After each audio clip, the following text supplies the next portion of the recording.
Yeah, all right, welcome back to our conclusion of our study this week. We've been talking about Paul. He's been talking about, in Colossians here, chapter 2, he's been talking about not allowing other people to judge you, not accepting the judgments, not being disqualified by other people, and don't submit to their regulations and rules. The only one you have to submit to is Christ. And you just do what he says. And yeah, sure, these kind of regulations and rules and all these kind of things that people put on us look like wisdom. Like, you need to, do this, this, and this. It's like, well, there's a problem with that. And things become legalistic, and then we're trusting in our works. And we think our works are going to, make us better, where it's only grace and faith in Christ. And we throw off these things, we throw off the evil, but if we put up laws for ourselves, that's the problem. It's just like, you need the heart change, so you no longer desire those things. And so what we do is, we put up these walls around these different things, and then we say, well, I'm not going to do that. But yet the desire, the main sin that's the problem, is still there. Like, if you're coveting things, and then you just put a wall around that thing, do you ever deal with the coveting? If you never I really want this car. Oh, you're obsessed with a car, and then you realize, oh man, I'm coveting this thing. God hasn't given me this. He's just given me this old beater that I have. I don't need it. That's covetousness. So I'm just gonna, I'm gonna throw away all the things I have. That I'm not gonna go on the websites anymore and look at that car. I'm gonna, do this, and that's it. I'm done. Okay, you dealt with the car, but did you deal with the covetousness in your heart? Because that is idolatry, which means you're an idolater. Are you dealing with idolatry? Have you even thought about the fact that you're an idolater? Probably not. So what's the problem? What happens? Something else comes along, and guarantee you, if there's probably not just one thing that you're coveting. If you're struggling with that, there's probably lots of other things. But then you'll just turn your heart to other things, and then you might build a wall around that, and then there's another thing. I'm coveting that. Build around that. So we end up building all these walls and put out all these rules and regulations, but we've never dealt with our hearts. Our hearts are not conformed to Christ. That's the problem. Or we struggle with lust, and so what do? We build walls around ourselves. So, okay, I'm not gonna watch rated R movies because they have nudity in them. So cut that out. And then I have this problem over here, so I'm going to deal with that. And I have, these websites over here, so I'm going to put in some restrictions for that. Now, some of that has, it looks like wisdom, right? Because I'm getting rid of those things. But if that's all I'm doing, that's not wisdom. If I'm just building walls around everything, I'm just a legalist, and my heart is still evil. Jesus doesn't want legalists who, through their good works, try to earn the love of God. He wants spiritual people who love him with their hearts, who through faith and grateful love are diligent to do good works. If you live in the world, you do what the world does and think the way the world thinks. You serve the devil's ways and judge and make people guilty for things that God has not forbidden. You raise up as commands things Jesus did not command and force others to fall in line with you. Because the problem is not only do we build our own walls, but we say, hey, you shouldn't do that. You shouldn't be looking at that car. That car is going to make you covet. Wait a minute, I don't really care about cars. Well, you shouldn't be looking at that car. I don't have a problem with that. I don't have a covetous heart. I don't struggle with that sin. It doesn't matter. You can't look at that. If you do look at that car, you're in sin. Same thing with lust. Well, all men lust. And so you shouldn't be watching that. You shouldn't be doing that because I can't do that. You can't do that. Well, wait a minute. Who says I have that problem? Maybe I don't. Maybe I do, but that's not up to you to build laws for me.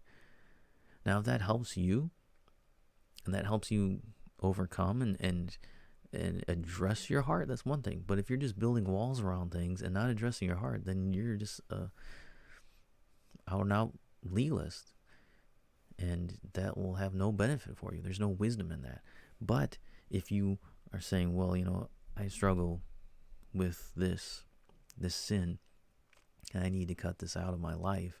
And so Jesus said, get radical. So yeah, okay, you struggle with lust, maybe the internet's not good for you. Maybe you need to put those restrictions in there. Maybe you need it. But if you're dealing with the actual sin, see, there's a difference where you're starting with your heart and be like, okay, this is a heart problem. I don't love God enough because I'm trying to fill that longing with these pictures of women, or I'm trying to feel this longing of desiring things.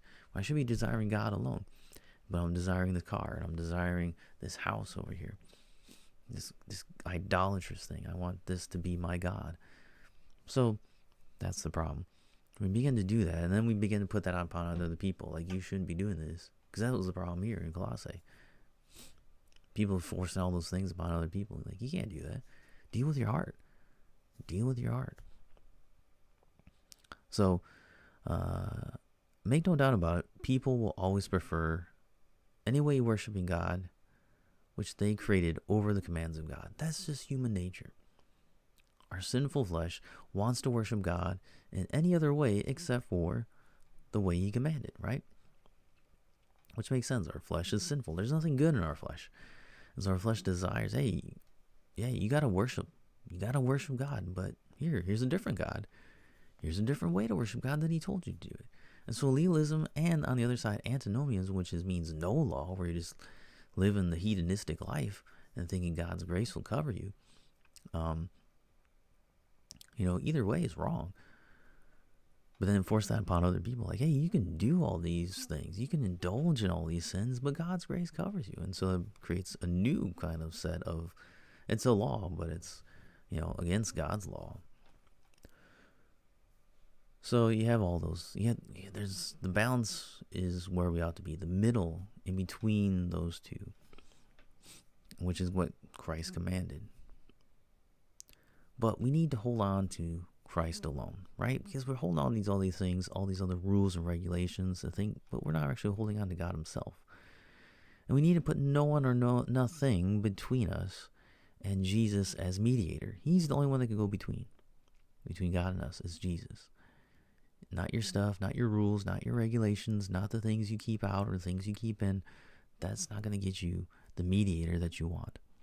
It's only Jesus. So we need to hold on to the head of the church. Hold on to the head of all things, which is Christ. We need to leave behind grasping at all these shadows. They're shadowy things. You can't hold on to them. You can only hold on to the substance, who is Jesus Christ. So we need to pray that God will do that, help us to hold on to him alone. So pray about that this week, and think about the things that you've cut out of your life. Is it a legalistic thing, or was it because you no longer desire it, because you dealt with the heart issue? There's one thing if you don't desire it anymore. That's a different thing, and it's not, and you're not forcing that upon other people. That's a whole different story. If you have cut out some kind of sin and you don't do that behavior anymore, which you do, great. But you can't force that upon other people unless it specifically says that in the Bible. Because those are the commands of God, not your commands. So we need to be careful about that. I've heard people do that. They're probably thinking, a lot of Christians, I think, do that with good intentions, but they don't understand. That was the false teachers. That's what they were doing. So we need to stay away from that, not forcing our regulations and rules on people. Just demanding that people serve the Lord in the way he said. He's got his own rules and regulations. His yoke is light. And so we just point people to the light yoke, not to the heavy one of legalism or antinomianism. And that's where we want people to go, to find out his rules, his regulations, his commands, and then follow those. And those are good enough. We don't need to make any more. That's the thing, too.